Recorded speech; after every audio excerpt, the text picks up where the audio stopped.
Hey, it's Kim K, and we just got the second mega trailer for Season 5 of Vikings.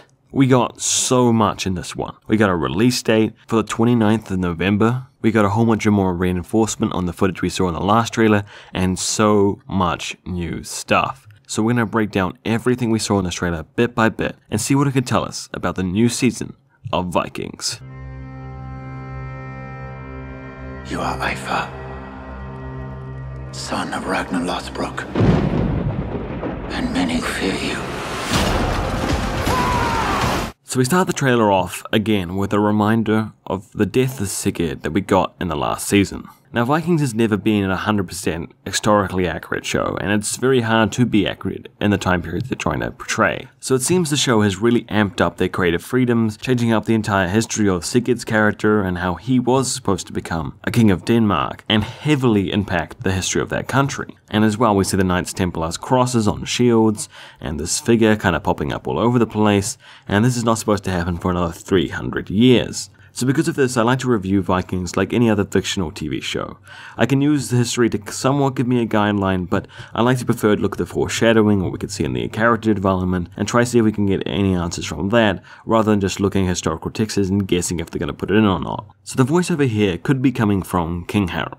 It seems like throughout this trailer that he is going to be a big figure that sides with Ivar, and they team up together to try and reach their ambitions of both becoming kings, Ivar the king of Kattegat, and King Harald the king of all Norway. So we could be seeing a very similar parallel storyline to what we saw with Rolor and Ragnar, and how other players would use their rivalry and impact and conflict to try and join on different sides and use the proxy wars through them. But the question will become who we support as the viewers. As Ivar's a character a lot of us kind of really enjoyed and watch, but he is immensely ruthless and dangerous. He's someone you can kind of sympathize with because of the position he's in. He's a crippled, he's in immense pain most of the time, he's being put as an outsider, but even with that sympathy, he's still absolutely brutal. So it'd be really nice to see the return of the really immoral characters that we've enjoyed in Vikings, and how there's someone that we kind of forced to follow, forced to really support, even though they're incredibly ruthless and immoral and dangerous. You have only seen the beginning of the end.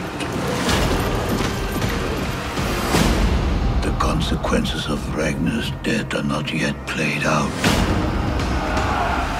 So there's three main things we can see here. Lagertha is definitely stepping up her game and becoming more and more of a figure in the show. The showrunners have expressed their interest to explore her character more and make her more of an independent person and a very essential character around the story. So we're definitely going to see more and more of that in Season 5. As well, we're getting more and more snippets of the Knights of the Templar and this bishop who's definitely going to be the ulterior person like Ivar, but for the English. Characters like these generally are meant to be there to show the viewers how the way someone fights and kills and conducts themselves, they're more important than what side they're on. The English are normally framed as the people getting attacked and harassed, the kind of almost the victims of this kind of story. As we see these fundamentalist, crazy, brutal people start to introduce themselves into the battlefield, hopefully this entire season will see how just because he may be defending the right side does not mean that he's a good character or what he's doing is good. So I really can't wait to see more from him. And lastly here we see that they're not done with Ragnar. Ragnar is a very important figure for not only just this time period, but for so much longer.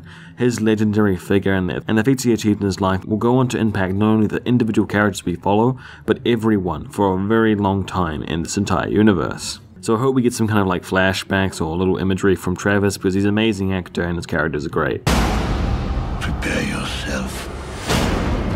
There is going to be a war. A war between brothers. A war that will make me the king of Kattegat.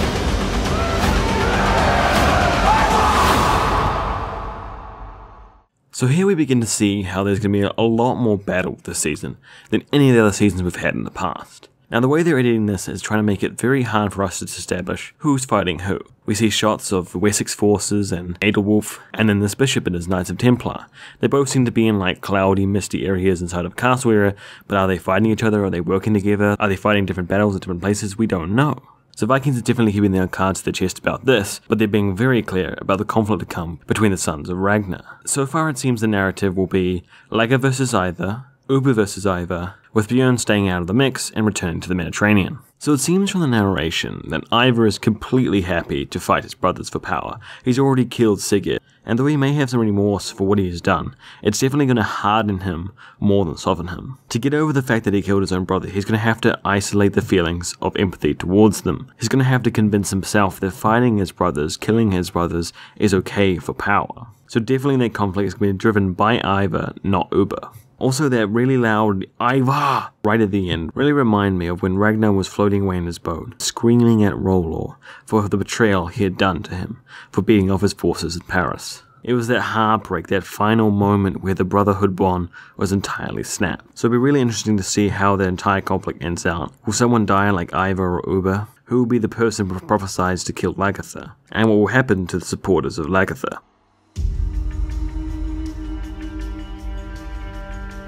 Ivar and Harald are coming. Lagertha's years are numbered as Queen of Kattegat. I will support you against Ivar if you support me against King Harald. A civil war can only bring tragedy. I can never forgive Lagertha for murdering our mother. Of course I'm going to kill her!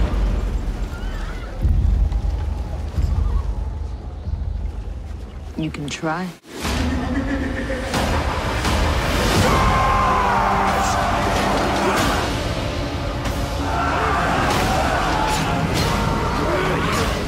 Alright, so we have another 3 things here. First, we have Bjorn. From what we can see, Bjorn will be going to the Mediterranean this season, but he's definitely going to be staying at home for some point. Whether this is the beginning of the season or the end of the season he's with Lagertha, we're not sure, but he's definitely going to be there to support and fight for her in certain wars. The second is a shot of Harald we got here.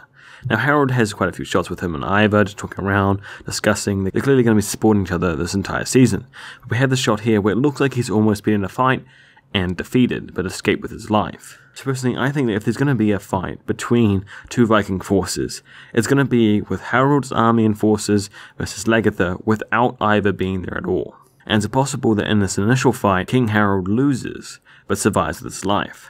And then any other conflict we see between Ivar and Lagertha will not have King Harald in it. Now again we have the shots here of the armies running in and drawing up with Ivar and Lagertha, but we never see the actual armies clash with these flags. We can see that Ivar has the orange flags and Lagertha the blue, but when the fighting starts, it's with some army that has red flags and stuff. So I feel like they're just editing this to make it look like there's going to be a giant fight between Lagertha and Ivar's forces, but I'm pretty sure these are from different battles. One where Ivar is over in England and Lagertha fighting against King Harald. And thirdly here we see that Ubba is definitely getting an offer from Lagertha to join together to help support him against Ivar's claim for Kattegat. Now we definitely saw a lot of tension between Lagertha and Ubba last season. He tried to kill her right in front of her guards. So he's no fan of Lagertha, but he's more rational and can work with her if he sees an advantage.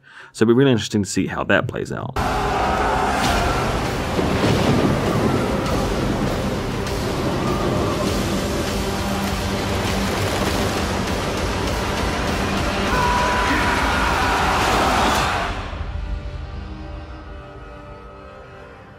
Okay, so that was a lot really fast. We're going to look at every single little one of those individual things and try to figure out what they're actually showing us there. So first we have Floki, and he's absolutely not steering that boat whatsoever. He's in a giant storm, he's closing his eyes, he's just praying, and this is probably him absolutely getting blown off course and probably heading to Iceland. I talked more about this in my previous preview breakdown if you want to watch that, but this definitely shows us that Floki won't be gone for the story and there'll be still some really interesting things coming out of his storyline. Next we get more of Bjorn in some desert, in a really hot sun with sandstorms and a more interesting Mediterranean culture where his Viking Nordic behavior doesn't really fit in that well. So it'd be awesome to see what kind of things he accomplishes on his trip, whether they'll be similar to what we get in history, or he'll explore, trade, or raid with bigger, amazing cities that we know are in the region. There's this shot of like what could be a person or something that is exploding into a whole bunch of really dark crows, which could be just Loki tripping out on Iceland.